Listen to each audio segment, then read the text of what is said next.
Gooftaan Yesuus Kiristoos kan inni itti diina jilbeenfachiise of tuulummaan miti gad of deebisuudhaan malee. Bifa waaqayyummaa abbaa isaa wajjin wal isa qixxeessu utuma qabuuti bifa garbummaa fudhatee ulfinaan utuu jiru gad deebi'aa of godhee diina isaa kan inni ittiin mo'ate diina keenyas kan inni ittiin nuuf mo'e of bokoksuudhaan of tuuluudhaan of gurguddisuudhaan miti gad of deebisuudhaan ture. Kan inni ittiin diina isaa jilbeenfachiise eenyummaa isaa himaa dhufe miti eenyummaa isaa dhoksee dhufe. Dinqii hojjetee akka namni haasa'u hin barbaadu. Yeroon isaa hin geenye ture. Dhumarratti amma du'aatti abboomamaa ta'edha. Amma lubbuu isaa kennutti tuffatamuu irra darbeeyyu abboomamaa ta'e diina keessan jilbeenfachiisuu kan dandeessan fokkoruudhaan miti. Ani jabaan of hin jettanii naan diina keessan hin mo'atan. Ani jira jettanii dhaadattu taanaan rakkina keessan hin mo'attan. Kan isin rakkina keessan jilbeenfachiistan gad of deebisuudhaan. Maaliif warra gad of qabuuf Waaqayyo ayyaana isaa kenna. Inni jedha ulfina abbaa isaa wajjin wal isa qixxeessu utuma qabu akkuma nama waan tokkotti galle akka nama dhimma waan tokko hin baasne of godhe. Gad of deebisee bifa garbummaa fudhate nama ta'ee dhalate garuu Waaqayyo ture. Gad of qabee amma du'aatti isa abboomamaa ta'e waan tokkittii kenneef Waaqayyo gad of deebisuu isaatiin.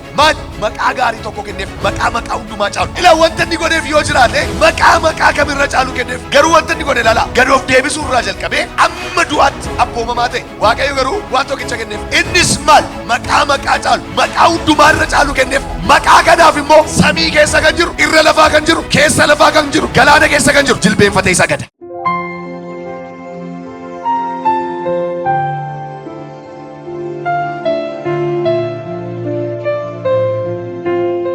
Nama simbiraa sarkaan qabaatii Waaqayyo si haa eebbisu jedha. Milkooftee taa'edha. Namatti qabdee milkaa'ina baatee haa ga'u. Milkaa'inuma fudhatee haa galu. Harka keessan lachuu ol kaasa gara gubbaatti Waaqayyo isa isin jiraachise walitti tumaa galateeffadhaa.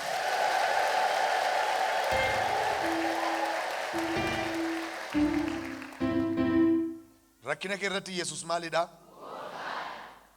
Ishee kana bichaa qabadhaa. Isa si yaaddesse irratti Yesuus maalidha? Isa humna kee gararraa ta'e irratti Yesuus maalidha? Harka keessan mirgaa akkas godhaa gaa Yesuus gooftaadha. Tokko sadumaa dubbadhu. Arra rakkinni kee gooftummaa Yesuus arga. Rakkinni hundinuu arra hin jilbeenfataa. Qabime nama sibiraa hin yaaddayin jedhin. Wanti hundinuu akka Waaqayyo jedhee taa'ee jedhin. Akka Waaqayyo jedhe siif taa'ee jedhin. Haleluuyaa.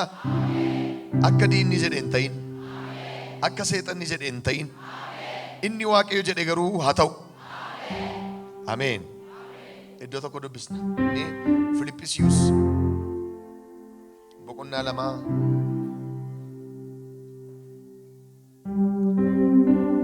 lakkoofsa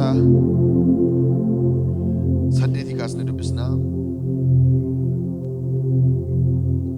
Akka hunduma keenyaaf galuuf Filiphisiiyuus boqonnaa 2 lakkoofsa 5 kaasne dubbifanna.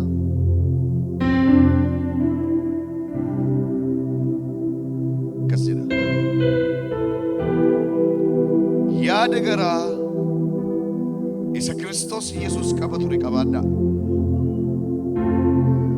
Inni bifa waaqayyummaatiin utuma jiru ulfina waaqayyummaa isa abbaa isaa wajjin wal qixxeessu wanta qabatanii itti hafanitti hin lakkoofne.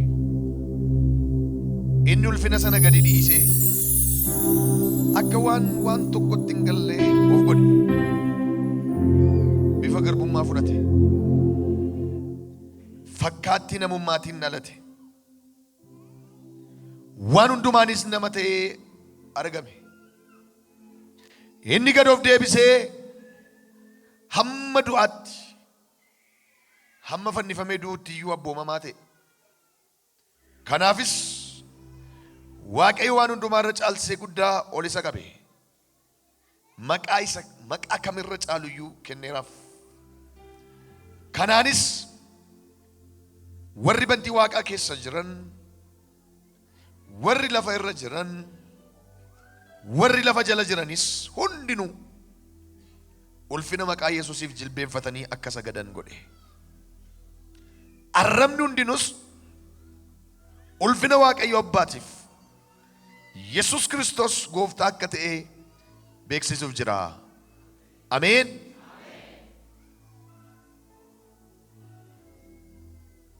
Yaa lubbuu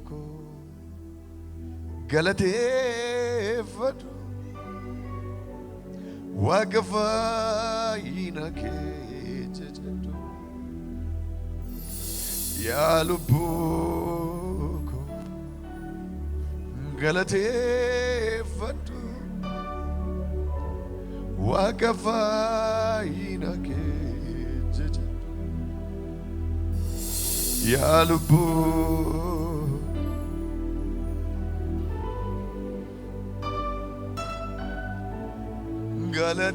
galateeffadhu waaqa fayyina inni waaqa keetii inni waaqa keetii inni waaqa keetii inni gooftaa keetii jalaan yarsini itti waaqatini garaa guutuudhaan waaqessuudhaan jalaan yarsini lopati passe katadilo yena manasa katadila ebarada la baba bash webebele le verede le bede katoda sakya marade la bagate de deble bede de koloshenda de katabido sabradiaba Hola beklato rabida sabebe baya baladada evrala da katodila sonda ketodi vasa katiavia Amen. Meeyyaat Iyesus gooftaadha. Mata dureen sinitti dubbadhu ganama kana jilbi hundinuu akka jilbeenfatu ta'eera. Hin barakkakaal. Hin jilbeenfata. Ganama kana rakkinni kee hin jilbeenfata. Hiyyummis rakkisee hin jilbeenfata. Rakkinni kee inni si yaaddeesse sun hin jilbeenfata. Haleluuyaa. Gooftaan Iyesus Kristos kan inni ittiin diina jilbeenfachiise of tuulummaan miti. Gad of deebisuudhaan malee. Bifa waaqayyummaa abbaa isaa wajjin walii isa qixxeessu utuma qabuuti. Bifa garbummaa fudhatee ulfinaan utuu jiru gad deebi'aa of godhee diina isaa kan inni ittiin mo'ate diina keenyas kan inni ittiin nuuf mo'e of bokoksuudhaan of tuuluudhaan of gurguddisuudhaan miti. Gad of deebisuudhaan ture. Maaliif warra ol of qaban waaqayyotti mormaa warra gad of qabaniif immoo ayyaana isaa hin baay'isaafidha. Kan inni ittiin diina isaa jilbeenfachiisee eenyummaa isaa himaa dhufe miti. Eenyummaa isaa dhoksee dhufe. Eenyu akkan ta'e nama tokkotti hin himinaa jechaa dhufe. Wanta godhes namatti hin himinaadha. Dinqii hojjetee akka namni haasa'u hin barbaadu. Yeroo isaan turre. Yeroon isaan geenye turre. Dhumarratti amma du'aatti abboomamaa ta'edha. Iska mooddiras. Akka du'aatti amma lubbuu isaa kennutti tuffatamuu irra darbeeyyuu abboomamaa ta'e. Gad deebisuuf abboomamuun yaada Kiristoos keessa ture. Kanaan maal jedhe Filiphisiisiif gaafa barreessu Phaawulos yaada garaa isa Kiristoos Yesuus qaba ture qabaadhaa. Diina keessan jilbeenfachiisuu kan dandeessan fokkorruudhaan miti. Ani jabaan of hin jettanii naan diina keessan hin mootan. Ani jira jettanii dhaadattu taanaan rakkina keessan hin mo'attan. Kan isin rakkina keessan jilbeenfachiistan gad of deebisuudhaan. Maaliif warra gad of qabuuf Waaqayyo ayyaana isaa kenna. Ganama kana nama tokko boquusaan ol qabadha Waaqayyo. Maaradaa yabalaa toosa. Ija guutee jiraatta hiriyyaa kee gidduu. Waaqayyo ija si guuchisa siin jedha. Jedhame Waaqayyo ija na guuchisaa jedha. Hiriyyaa gidduutti, maatii gidduutti, firoota gidduutti ija guutee jiraatta. Maaliif beektaa harki ol si qabu harki Waaqayyo sii dhufeera. Harki lafatti kuftee si kaasu harki Waaqayyo sii dhufeera. Harki caba kee dhiibu harki Waaqayyo sii dhufeera. Waan baay'ee namatti tolu yaada garaa isa Kiristoos Yesuus qaba ture qabaadhaa erga jedhee booda Yesuus Kiristoos yaada akkamii akka qabu akkamitti jireenyi isaa maal akka fakkaatu laakkedee dubbate. Inni jedha ulfina abbaa isaa wajjin wal isa qixxeessu utuma qabu akka nama waan tokkotti hin galle of godheedha. Akkuma nama waan tokkotti hin galle akka nama dhimma waan tokko hin baasne of godhe. Gad of deebisee bifa garbummaa fudhate nama ta'ee dhalate garuu Waaqayyoo ture.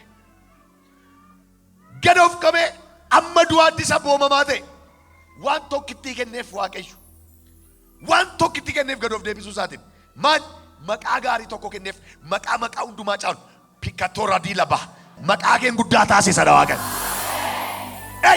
Bal'isi harka kee kana booda mandara keessatti maqaan kee guddaa ta'a. Maqaa keen ol kaasa siin jedha Waaqayyo. Kiiloo maqaa keetiin guddisa siin jedha Gooftaan. Ila wanta inni godheef yoo jiraate maqaa kamirra caalu kenneef. Ila garuu wanta inni godhe ilaala.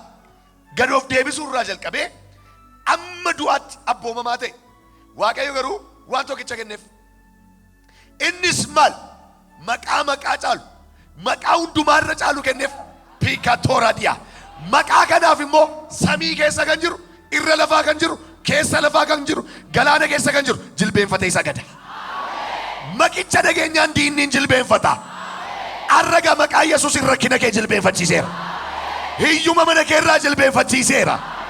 Abaarsa mana keerraa jilbeenfachiiseera. Iyyaa dubbadame diinni koo jilbeenfateeradha.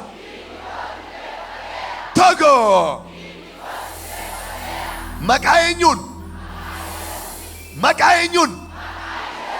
maqaa Yesuusiin jedhame rakkinichi jilbeenfateeradha. Amma maqaa caalu kenneef kanaafidha isin maqaa kootiin waan tokko yoo kadhattan abbaan siniif kennaa jedhe. Abbaan waan isin maqaa kootiin kadhattan maal godha? Maqicha keessa magneetii barkisuu jira. Siigala maqicha dhageenyaan Waaqayyo achirraa teessoo isaarraa kee harka isaa sii diriirsa. Kadhannaan hiika qabu kadhannaan fudhatama qabu Yesuus jecha jedhu keessa jira. Warri ganama kana Yesuusin kadhachuu dhuftan waa yaaddan. Fudhadhu ba'i maqaa Yesuusin. Isa yaaddee dhufte fuudhii ba'i. Waan itti hiixachaa jirtu fuudhii ba'i. Waan itti aggaamaa jirtu fuudhii ba'i. Iyyi dubbadhu aggaameen na bu'edhime. Karoorseen na bu'edhin. Kunoo fudhadhu siif kennameera. Kanaafidha Waaqayyo immoo waan tokkicha isaaf kenne maqaa caalu kenneef. Amma wanta tokkotu na dhibe. Ganama kana mana barumsaa tokko ijoollee koo geesse.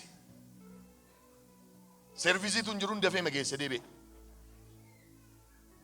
Mana barumsaa ani geesse bira mana barumsaa 6-7 jira. Mana barumsaa isan geesse sana lafa makiinaa dhaabdee mucaa kee ijoollee kee itti kennitee deemtu hin qabdu. V8 RAV4 makiinonni gurguddaadha jettee maqaa isaa dhooftu mucaa tokkitti qabu gabbinaa kaatee fidee dhufa hundumtu. Lafa dhaabdee jaratti laattu hin qabdu. Akkas naannooftee moo mana barumsaa kan biraa jira. Boroosaas mana barumsaa kan biraa jira. Dhugaa gooftaati kun. Innaa kara biraan naanneen yeroon deemu mana barumsaa sana irraa ol qaba namni akka kanniisaatti. Mana barumsaa kana namumti tokko dhaabbatee ijoollee isaa kennatu hin jiru. Ijoolleen isheen dhuftuyyuu miillumaan ofii isheen fiigaa dhuftee ol jetti. Namni dhaabatee simatus hin jiru. Waa'ee yaadi akeedeen dubbadde na duukaa jirte damanaan koo. Biyya lafaa kana keessatti maqaan guddaa akka ta'e beektaa hin jedheen. Maaliif jette? Maqaan guddaan maqaa nagadachaa jiru jarri. Maqaa nagadatu manni barumsaa maqaa nagadata. Kitaaba mootummaan maxxansee kennaaf grade 1 keejiin kitaabi keejiif ta'u achis jira asis jira. Barsiisaan immoo barsiisaan achi barsiisu asiis hin barsiisa. Garaagarummaan jiru maaniree? Maqaarra jira. Maqaan Hilltops jedhuu fi Boriyaat jedhu fa'i duraan maqaa isaanii beeksifatan. Warri reefuu banu immoo maqaa isaanii irratti hin hojjenne. Tarii barumsa moorra xiqqoo sana caalaa barsiisa. Tarii beekumsi guddaan immoo achi jira. Maqaan garuu maal godheera? Nama fagootii harkiseera. Maqaa gaarii kenneef Waaqayyotu. Har'a maqaan kee guddaa ta'u. Maqaan kee guddaa ta'u yee. Jedhame maqaa makootu guddaa ta'edha. Wanta uffati kamiyyuu uffatama. Uffati kam? Uffati kam? Maaliif uffata? Qullaa kee dhoksaa. Kalariin isaa tokkuma. Kan Chaayinaa fa'aatu caalaa kalarii qaba. Garuu Taayilaandii dhattennaan sammuu makeetu maal jedhaa? Ahaa jedha. Taayilaandiin birrii guddaan. Waan birrii guddaan bittu cimaadha seetati. tarii isa birrii ragasaatu mochimoo ta'uu danda'a. Maali daree biraandiidhaan maqichaam maayitama maqichaatu dursee nagadameera dursee deemeera maqicha nagadu ta'anii amma fakkeenyaaf iPhonein silkiin koo iPhoneidha. iPhonein kuni garuu amma Samsungii faa bu'aa naan qabu yeroon taa'ee ilaalu namarraa dabee naan dabarsu Androidii miti nama hundumaarraa fudhachuu hin danda'u. Wanta inni godhu waan muraasa kaameraa yoo ta'e immoo Samsungii caalaa iPhonein garuu maal nagadata maqaasaa nagadata taa'e hojii kan caalu Samsungiidha.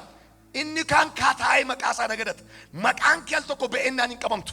Maqaa gooftaa Yesuus waan jedhu barbaade maqaa keetti dibata addaa dibeera.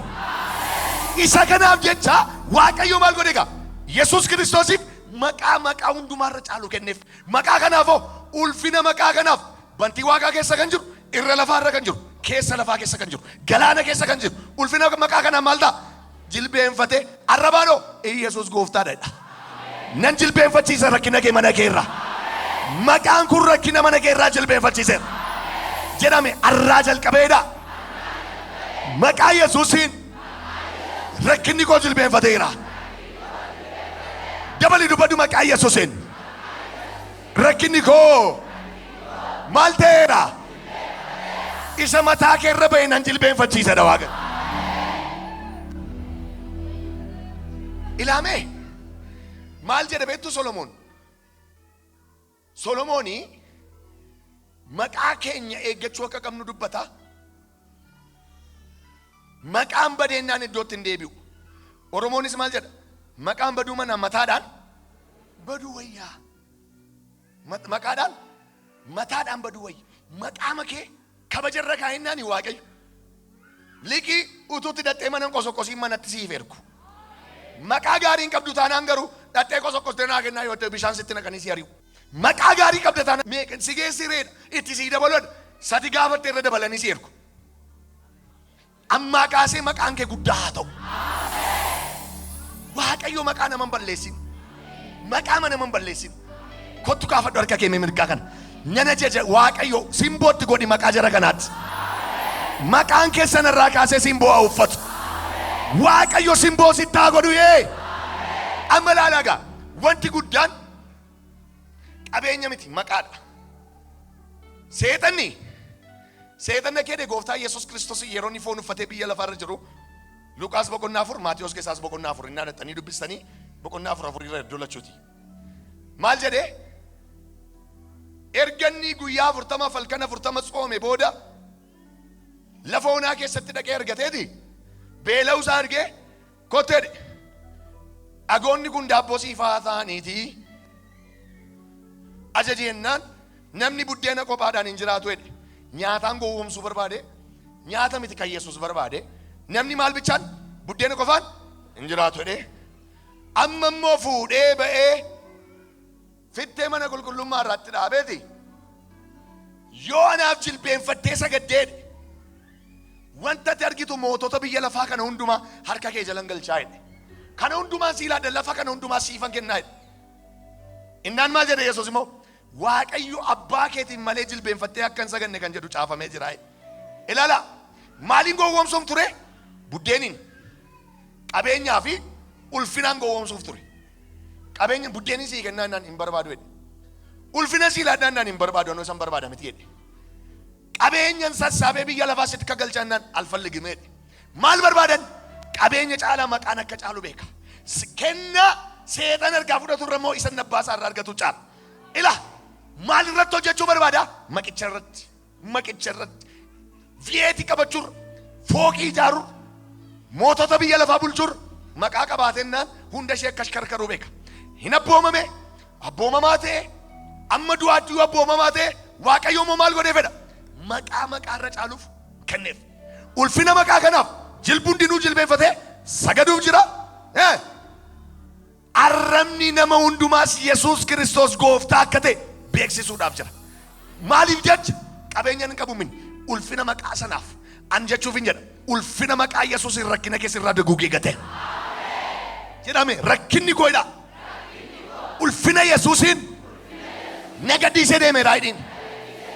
Haxaayi ofirraa haxaayi maqaa Yesuusin rakkin ofirraa haxaayi hiyyuma ofirraa haxaayi أبارس هذا يفرّا بي شي بي هذا يفرّا هذا يفرّا إيش أني جبادة جدي كان ستدادتو أني قدادة جدي كان ستدادتو الراكا سجلبين فتيرا ننجلبين فتيس الركنا كما كايا سوسي ننجلبين فتيس سنجالا سنجيسا هم ننكب جدي كان ستدادتو الراكا سلا شيرا paralyzed تيرا شيبا تيرا واقع يودينا كلاش سيرا اون ركنا سجلبين فتيس قالوا بربادو oduu mandaraa jilbeenfachiistee jiraatta jette mandaraa jilbeenfachiistee jiraatta waaqayyo si wajjin jira jedhame rakkinni koo hin jilbeenfataayidha hiyyummi mana koorraa hin jilbeenfataayidha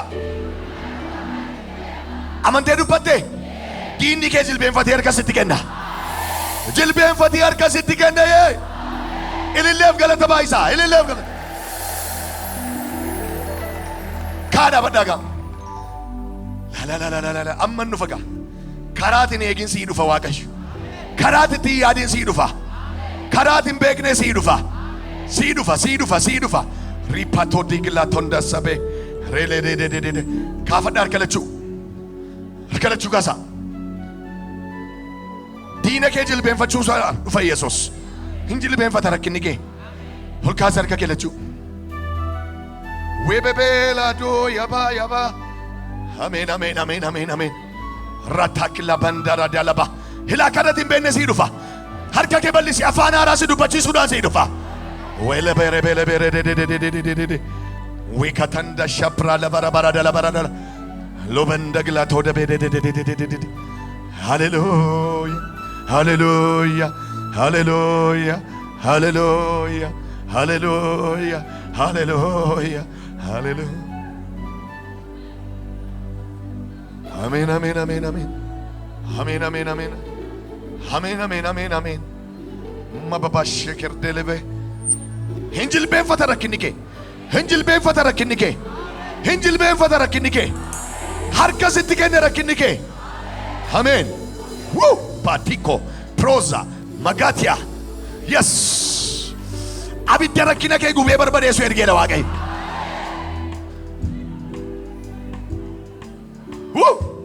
لا بادي كاتوزا ديا ulfina maqaa Yesuus rakkinni si gaddisee deema ulfina maqaa kanaaf hundinuu jilbeenfatee sagada hundinuu jilbeenfatee sagada ameen ameen rabababa la la la la la la la la la la helebenda stakladia rasa harka kesan rasa harka kesan yes Holy Spirit Holy Ghost nimana mazabaraba የእግዚአብሔር ሊውና presence of Holy Ghost. Amen. Yes. Ila jilbeen fachajira rakinike. Ila jilbeen fachajira yumni. Moti kozede. Moti pradias.